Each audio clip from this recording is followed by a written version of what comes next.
For this section, I have to talk, and I'm sorry in advance if you hear a dog barking. So they don't really listen to me when I tell them not to bark. I have my cereal here, which is my afternoon / breakfast snack. So yes, what I had thought about doing was a Halloween theme for Valentine's Day, but it's like one of those what does Dollhouse Curator call them? Like a project that kind of hijacks your other projects. So I don't think I'll be able to do it, but if I were to do it, I would probably do or focus on a prop like the coffin bookshelf. But there's even a different way to do that. Like you can do the coffin wardrobe, have the mirror in the back, and then you can do like the coffin buffet with like a little mirror. So I could do that, and I would do that out of foam board, and I'll show you in a bit like how to texturize foam board. I actually showed it in the video. It's just so hard to like go back through videos and find videos you're looking for when you have so many. I should make playlists for real. There's also some other things I would do that I saw on Pinterest. I'll insert like a few ideas here, so I'm not trying to like steal someone's picture. I'm just like using the picture to show the ideas. But I would probably do like macaroons out of polymer clay. So I would do like red and black, and then I would do like a heart pillow. I know that doesn't look like a pillow, but it's a heart pillow. For the doll dress, the type of dress I would make, I would either go Morticia Addams, which Morticia, Elvira, and Vampira have pretty much the same aesthetic. Or I would go Lily Munster, and her dress is white, so like Morticia's is kind of long and black, very form-fitting, and kind of like spills onto the floor like this, whereas Lily Munster's is more of a medieval type of dress. It's white with like black ribbon crisscrossing, black trim up here, and some, I think, chiffon or whatever that see-through material is called. Some of that gauzy type of sleeve fabric, like a very, very fantasy type fabric, a very fantasy type sleeve. For colors, I would go black and red because that's easiest. However, popular colors for Halloween are pink and black or purple and black. But I would say even green might go. Like I toyed with doing like a mint and black stripe up here in the shelving, just because green is like more of my color palette. So before we talk about the next would-be project that I probably won't have time for either, it's going to tie into the dolls that I'm looking forward to this year. And so y'all know we have the Rapunzel or the Tangled movie coming out, and I'm very excited about who they got to play Flynn Rider, because I like that character a lot, and I like that actor too because he's in Zombies, and Zombies is so cute. If you haven't watched Zombies, you need to watch it. It's on Disney. So I'm very excited about what they do doll wise for him. I'm not very like excited about Rapunzel because we have plenty of blonde dolls, right? We even have like plenty of Rapunzel dolls too. We don't really have male dolls. So yeah, that's why I'm excited about that. I was very excited about the Troy and Gabriella High School Musical dolls, but I was watching Doll Daddy and he said that they were like $130 for the set. And these are I Love You Forever dolls, which range about $25, and you can get them like even cheaper. So why is the dolls pretty much 135, 50? I don't want to do math. They're pretty much like $70 a piece. But you can't buy them separately. You have to buy them together, which means you're going to spend 130 bucks. I'm sorry, a doll is not worth that. Not an Illy doll for sure. And, you know, again, I don't need the Gabriella doll. Like, we have plenty of dolls that we can make into Gabriella, which I'll show you one in a second. So the other dolls that I'm excited that are coming out, which, you know, nothing has even been said about dolls for this movie. But we are getting a He-Man movie, Masters of the Universe movie this year. And the reason I think we're going to get dolls is because Masters of the Universe, or He-Man, I do believe was specifically created by Mattel to sell toys, if I'm not mistaken. I tried to do a bit of research, and from the sound of it, that's exactly what happened. So it would be a total and complete shame if they were to make a movie and then not provide dolls when they provide dolls for stuff that's not them. I know we have blonde Kens, but I would be so interested to see how they turn this actor into the doll. He would definitely be on a buff Ken body, I'm assuming, like, just because he's He-Man, right?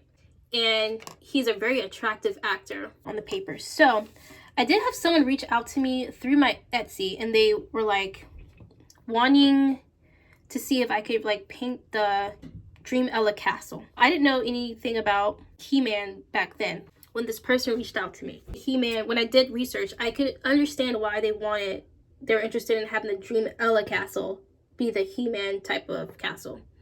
Because there was like this dome thing that was kind of perfect, and the doors looked medieval as well. I basically told this person like I don't recommend painting that. I wouldn't do that because, one, I don't have the time. I have a full-time job, and whatever, if I have to like stop the full-time job to do the project, then the project would have to like replace my salary as a full-time worker. And that's just like unreasonable. Like, that's an unreasonable ask, so I wouldn't do that to somebody, right?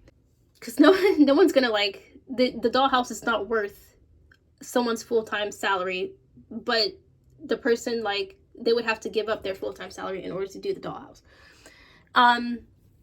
Or I would have to give up like my own passion projects, which that's not cool. So like, and I don't mean to, like, I'm not being offensive or anything, but it's just like I can't squeeze it in the first place. In the second place, I would hate to work that hard on something and it's a plastic dollhouse. The paint is gonna chip. And even like if you did it and you have to ship it to someone, and like it probably would get chipped during shipping, and they'll get it, they'll unbox it, it'll get chipped some more, and then like they would have had to pay you like a hefty price to do the what's it called, customization. And so like they would have ended up like having this very chippy thing that they paid good money for, and that wouldn't be fair to them. So I suggest doing such things out of foam. Using foam is lightweight, so it's like really portable, and it won't chip with the paint. It's very forgiving. Like, obviously don't go at it with a hammer or like drop it, you know. But it's just like, it's a more durable thing to do with foam. And so I would actually recommend making the castle from scratch using foam pieces. And the things, if I were to do it, so like, again, to do these projects, like I went and drew them out. If I were to do the He-Man castle or like a He-Man inspired world, I would focus on the bridge thing, because that's kind of like the icon of one of the worlds. And there's like different, the castles have like different names, so I'm sorry that I don't know the different names of the castle. But I'm just trying, I would be trying to make it kind of be inspired by the He-Man world if I couldn't be accurate. And I wouldn't, there's like the dome I think is pink. I'm not going to put pink in my doll room. I'm sorry. I go for realism, so pink is not going to go. No pink. I would maybe a muted mauve, like I put there, a muted mauve. With the dome, I would definitely have the dome because that's kind of like another iconic imagery from the show. And then I would do a tower because I don't think the bridge and the dome. I think you can get by with just the bridge and the dome, but I think if you add a tower, it's going to give it that extra thing that you need, right? And then there's like this this railway around the tower that I think is really cool, which is like the main reason I would want a tower, so I could put dolls and pose them there on the railway, right? So I did draw the sword there, so I would make that out of chipboard, some type of cardstock. You can probably get it 3D printed though. I don't know how to do that. I don't have a printer. Then we have She-Ra's outfit. Now I didn't really see She-Ra in the trailers, but I saw Tila. And oh my gosh, I love that actress too. She was in Riverdale, right? And I can't wait for this movie. She's in Riverdale. But I just wanted to show you, I was designing an outfit for She-Ra. So I already made this, and I can't find the video. It's there somewhere, but it's so hard to... Anyways, it's chipboard with some metal mesh, which I wouldn't recommend because metal bits were like on the floor and like getting in my feet. I wouldn't recommend that. I would get like some type of plastic mesh. But the metal mesh, this is a sticker. This is a sticker from Dollar Tree, actually. And this part, that design is trim. It is fabric trim from Hobby Lobby. So if you don't know, you can use fabric trim for molding. I've used it on like, I made some Regency furniture one time, and I use it around the Regency furniture. But like elaborate molding, you can also use the fabric there. When you paint over it, it's gonna harden and look just like whatever you're painting. So with all the layers of what I've used, painted all gold and kind of antique it a little bit.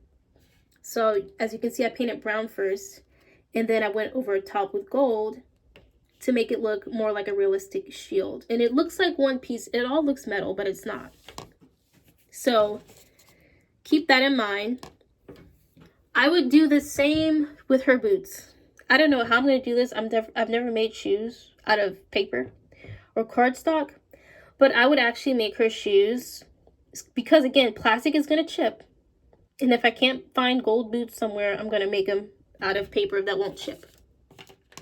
Same thing with her headpiece and her little, what those called, gauntlets or bracelets or whatever. So I have like this other, this I was like, this doesn't protect you at all. You know how movies be doing the most without doing nothing at all. So I saw like, I kind of envisioned this shield. And see how the hair is flowing? I thought like to do buns on the side, right? Because long flowing hair is going to get pulled in battle. It's just not good to have hair that's just, it can also get tangled. It can get in your face. It can be blown around in the wind. It's better to have like your hair tightly woven. And I actually sketched out a different breastplate. And like this part would be fabric. So like kind of like a Roman inspired garment underneath the breastplate. And then this part, I think She-Ra's outfit.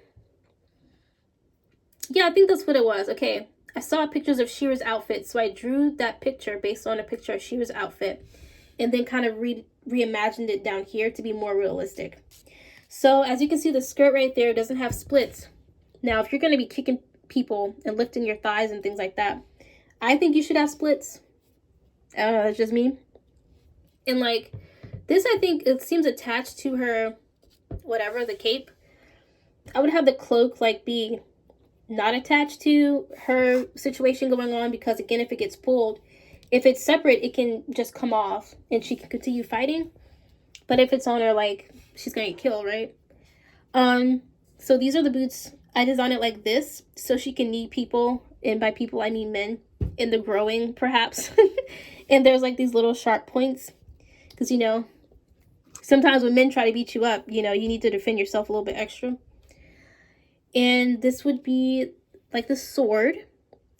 I think Tila, I saw a sword and I saw a female character holding a sword and it looked like this one. But I would definitely not go that broad. Swords are actually heavy, if I'm not mistaken. And so, you know, men can like easily wield a sword because they're like kind of stronger. But if the woman wants to wield the sword with any type of speed and agility, it needs to be a little bit less chunky. And so that would be the sword. So hopefully I can do something, because right now all I have is this, and I made this last year, maybe. It was a long time ago. But yeah, the movie is going to be released in like June or something, and so I'm looking forward to it, and hopefully I have something before then, and hopefully we get dolls. So I'm going to show you the scoring technique that I use on the foam board. So what you want to do is tear off the paper. So this is the example of the paper being on, and this is the example of the paper being off. This is easiest to do on the cheap Dollar Tree foam board. So here is going to be like the wood grain technique. So imagine this is a plank of wood, and you're just going to go like this with a pencil with the lead depressed, by the way.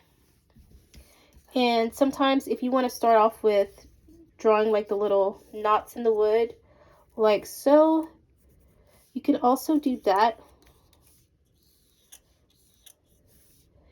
And then like just drag around that.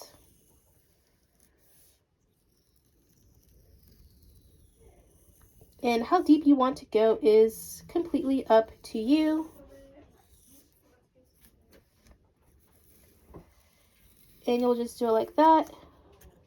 Let me do a little knot up there. And you can kind of see a piece of wood starting to form. And when you paint that, it looks just like wood. And you can build bookcases, dressers, armoires. This is how I would probably make the coffin bookcase if I were to do that out of the foam board. Now for the next example, we're going to do stone, because remember, if we're doing Masters of the Universe or He-Man, there's some stone work going on there. And so even for the bridge, you can use this piece, the little lines, right, like that. And then you have the lines on that piece of the bridge, and you can do this shape, the bird shape, in the bridge as well. You'll be doing the foam for the sides as well, and then you'll just like kind of carve out the little arches, upside down arches. But for some stonework, just keep everything very organic, and you can just really like oblong organic circles like that. And then you can start filling in the smaller circles like that. So of course you'll take your time and do it right.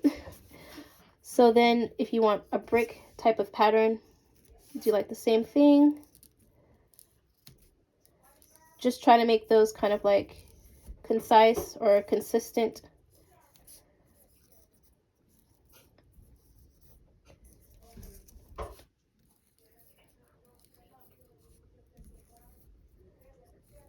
Okay, so you got some cobblestone looking bricks right there. And so that's for the foam board. And so you can find little metal tidbits like this. I found from a garage sale. And so they're metal, and like when you stick it on, this can make a great breastplate or armor. And then when you paint it all together, you won't be able to tell that it doesn't go. Like it's an added on piece. Also, keep your eye out for things like this. This is a picture frame. And so if you put this on a wall for like a round kind of porthole window, and then you have the stonework around it, right? And then you paint it all gray or something, it's gonna look like a really cool mirror. And they're gonna be like, oh wow, how did you get that? And it's just a piece of added filigree type ornateness that you added.